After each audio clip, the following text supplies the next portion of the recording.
दे पुष्पा का।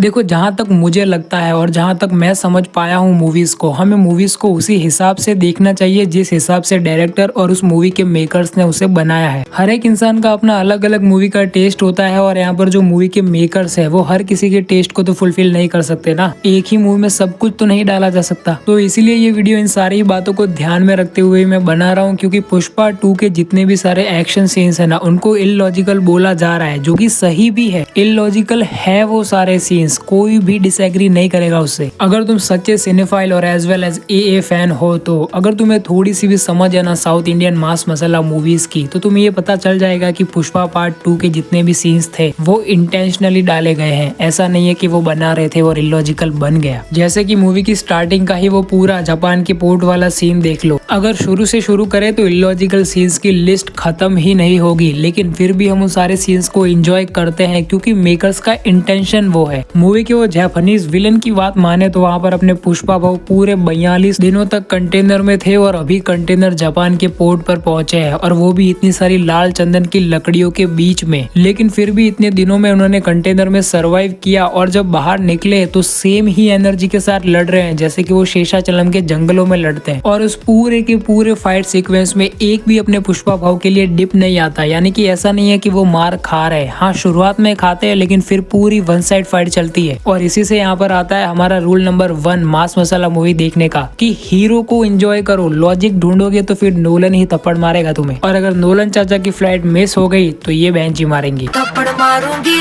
थप्पड़ मारूंगी। मेरे स्टार की परफॉर्मेंस के साथ ये सारे लिरिक्स सुनने से अच्छा तो मार ही दे बहन। वैसे ये तो फुल्ली इलॉजिकल में आता है। हाँ, ये तो मासी भी नहीं था। कभी इमेजिन ही नहीं किया था अपनी लाइफ में कि अल्लू अर्जुन का परफॉर्मेंस चल रहा है और पीछे इतने चिरांड लिरिक्स बज रहे हैं। छोड़ो, हम बात कर रहे थे वो स्पोर्ट वाले एक्शन सीन के बारे में। तो देखो, उस एक्शन सीन में हमें कई सारी इलॉजिकल चीजें देखने को मिलती है, जैसे कि अल्लू अर्जुन यानी कि अपने पुष्पा भाव को सारे विलन्स मिलकर ऊपर लटका देते हैं, इतनी ऊपर, और वो काफी ऊपर है वैसे देखने में। और फिर अपने पुष्पा भाव अपने इंट्रोडक्शन का वेट करते हैं, यानी कि कोई कैरेक्टर उनका नाम लेता है और फिर वो कुल्हाड़ी से रस्सी काटकर इतनी ऊपर से नीचे आते हैं एकदम स्टाइल में। यही होता है तेलुगु सिनेमा की मूवीज के अंदर, और यही होता आया है और यही आगे भी होता रहेगा डिफरेंट प्लॉट्स के साथ। ये पुष्पा 2 और इतनी सारी जितनी भी मूवीज है ना, वो कोई मास्टरपीस सिनेमा नहीं है, लेकिन सिनेमा का पार्ट है। अब इतना सब कुछ देखने के बाद भी कोई भाई साहब आते हैं अपने घर पे नेटफ्लिक्स पर इंटरस्टेलर देखने के बाद कि इसको तो बड़े पर्दे पर देखने में मजा ही आ जाता भाई साहब, और ये क्या हम 500-600 करोड़ की सस्ती भोजपुरी मूवी देख रहे हैं। ओके, वो तुम्हारा ओपिनियन है, लेकिन बाकी लोगों का तो भी सोच भाई, उनका भी तो ओपिनियन है ना। लेकिन क्या वो आपकी तरह कूल बन रहे हैं कि पुष्पा 2 में ये है, वो एक्सेप्ट कर बैठे हैं ना कि इलॉजिकल है लेकिन फिर भी मासी है, हमको मजा आ रही है ना। अब पहले ही लोगों की लाइफ यहाँ पर इतनी कॉम्प्लिकेटेड चल रही है, अगर वहाँ पर उन्हें थोड़ा एंटरटेनमेंट, थोड़ा उन्हें रिलीफ मिल रहा है तो क्या बुराई है। क्या हर बार टियर 1 की सिटीज के लिए ही मूवी बनानी जरूरी है और टियर 1 की ऑडियंस भी जा रही है पुष्पा 2 को देखने? नहीं देखनी भाई मुझे हर मूवी इतनी इंटेंसिटी के साथ कि हर एक डायलॉग के पीछे इतना बड़ा मीनिंग है कि उसको ढूंढते ढूंढते ही रात हो जाती है, सॉरी पूरी रात निकल जाती है। Control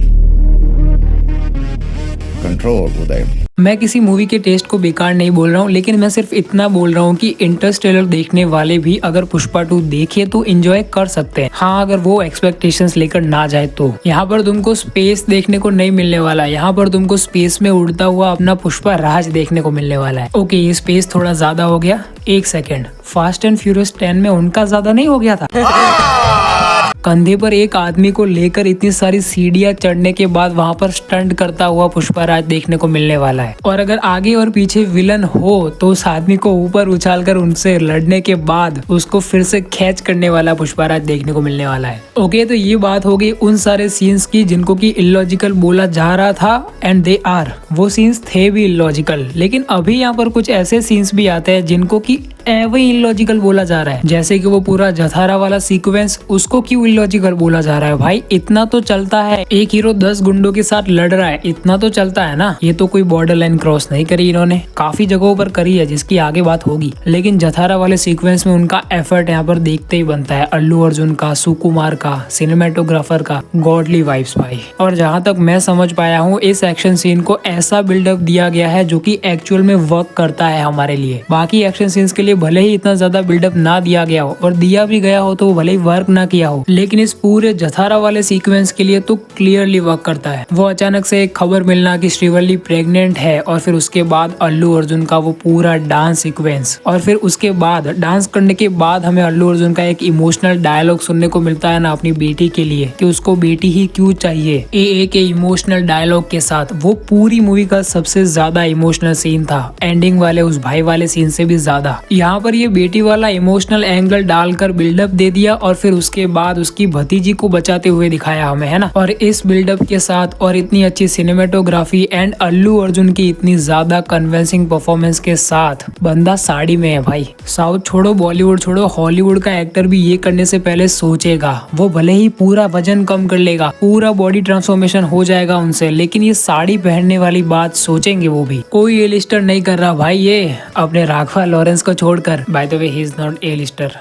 sorry sorry sorry sorry sorry. तो अब अगर आए अपने फिर से उस इलॉजिकल वाले टॉपिक पर, तो जो वो पूरा प्लान बनाता है ना अपना पुष्पाराज शेखावत से माल बचाकर श्रीलंका भेजने के लिए, वो भी थोड़ा ऐसा इलॉजिकल हो जाता है। तब नहीं, पहले काफी अच्छा लग रहा था, लेकिन तब जब वहाँ पर वो डैम का पानी नहीं छोड़ता है पीछे, क्या पानी की स्पीड इतनी स्लो है कि सिर्फ पुलिस वालों को ही रोक पाई। ट्रक्स तो बड़े आराम से निकल गए वहाँ से, रोड पर भी चले गए। फिर हाँ, यहाँ पर ये हो सकता है कि पानी की रफ्तार कम रखने के लिए यहाँ पर इंजीनियर को अपने पुष्पा भाव ने एक ही स्पिलवे खोलने के लिए बोला होगा डैम का, ये भी पॉसिबल है। और हाँ, यहाँ पर ये स्पिलवे का मतलब होता है डैम में से जहाँ से पानी अंदर बाहर होता है ना, नहीं अंदर तो नहीं होता है, बाहर ही होता है हमेशा। मैंने भी गूगल ही किया था ये कैन अरे नहीं मोदी जी, डू जनरेशन है, कैन डू जनरेशन है। अरे चलो ठीक है, आगे बढ़ते हैं। पुष्पा 2 का वो एंडिंग वाला फाइट सीन जहाँ पर कि पुष्पा को साड़ी पहना दी जाती है फिर से उन्हीं विलन्स के द्वारा, जिन विलन्स ने कि उनकी भतीजी को छेड़ा था, उन्होंने ही किडनैप कर लिया था। अब स्टोरी में बता रहा हूँ, स्पॉयलर्स दे रहा हूँ क्योंकि पुष्पा 2 अब तक तो देख ली होगी, और अब तक जिन्होंने नहीं देखी उनको समझ में आए इसीलिए, क्योंकि अब उनका प्लान तो होगा नहीं। इतने दिनों से इंटरस्टेलर का वेट कर रहे होंगे नहीं। अरे एक्साइटमेंट मतलब क्या? कहाँ बैठा हूँ, किससे बात कर रहा हूँ, क्या बात कर रहा हूँ, समझ में नहीं। कंट्रोल कंट्रोल उदय। हाँ, तो वो जो पूरा सीन है ना जहाँ पर कि अपने पुष्पा भाव एकदम ड्रैकुला बन जाते हैं और दांतों से ही विलन्स को मारने लगते हैं। रपा रप काटने का मीनिंग हमें तब पता चलता है वहाँ पर, उस मूवमेंट पर। उस मूवमेंट तक तो लग रहा था कि यहाँ पर कुल्हाड़ी से काटने की बात हो रही है। अब हाँ, यहाँ पर वो थोड़ा नहीं बहुत ज्यादा ओवर चले गए, बॉर्डर लाइन क्रॉस करने के नजदीक ही थे कि वहाँ पर अपने पुष्पा भाव की सारी रस्सियाँ खुल जाती है, वो फ्री हो जाते हैं। अब करो जो करना है वो। हाँ, लेकिन यहाँ पर सच बताना, उस सीन को देखते समय जो पीछे बीजीएम चल रहा था और जो सीन्स चल रहे थे और जो अल्लू अर्जुन की कन्विक्शन नजर आ रही थी, उस सीन को उस पूरे माहौल में देखते समय थोड़ा भी ऐसा लगा कि नहीं भाई ये पसंद नहीं आ रहा। मैं यहाँ पर उनकी बात कर रहा हूँ जिन्होंने की साउथ की पहले की मूवीज देख रखी है और जो काफी फॉलो करते हैं इन सारी मूवीज को, जो कि एक्चुअल इंडियन ऑडियंस है। और कई ऐसी इंडियन ऑडियंस भी है जो कि फॉलो नहीं करती इतने ज्यादा, जिनको की पसंद नहीं आ रहा, जो कि हॉलीवुड मूवीज को ज्यादा फॉलो करती है और उनकी एक्सपेक्टेशंस इंडियन सिनेमा को लेकर बढ़ चुकी है। तो ये था मेरा ओवरऑल ओपिनियन पुष्पा 2 के सारे इलॉजिकल सीन्स को लेकर। अब आपका क्या ओपिनियन बनता है वो जो कमेंट्स में लिख के जरूर से बताना। मिलते हैं नेक्स्ट वीडियो में, तब तक के लिए बाय।